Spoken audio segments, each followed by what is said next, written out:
Now, what I love about this job is there are so many historical nuggets about Jacksonville and St. Augustine that so many people don't know or barely remember. So how many people have heard about Fort Mose? Do you even know where it is? Do you know what it is? Well, let's take a road trip. Fort Mose is the first legally sanctioned black settlement in North America.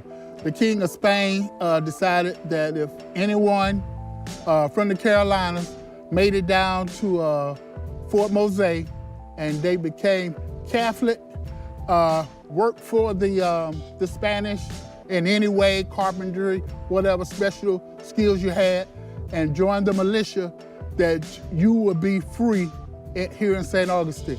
So they established Fort Mose, Santa Maria de Gracia de Mose. While Fort Mose was established as a community 2 miles north of St. Augustine, it was actually built as an early warning site for St. Augustine against the British. Fort Mose lasted a total from beginning to end, it lasted a total of about 20 years.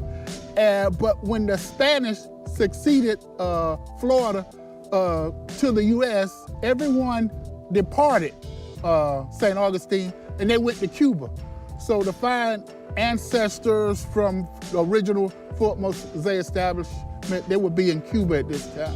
Before that exodus, the British attacked Fort Mose in 1740 for 30 days. Most everyone evacuated to St. Augustine. They regrouped and battled back with the aid of Native Americans and the Spanish to win the bloody Battle of Fort Mose. Dr. D. Israel shares the importance of women in the establishment of the fort. Women were in bondage in a sense and, mistreated on plantations as they are throughout the world. But they were determined to be free. So it meant traveling over 300 miles to St. Augustine with the men. So the first group were 11 persons, I think 3 women and the rest were men. But the important thing about the history, and I'd want people to know about, was that the journey was horrendous.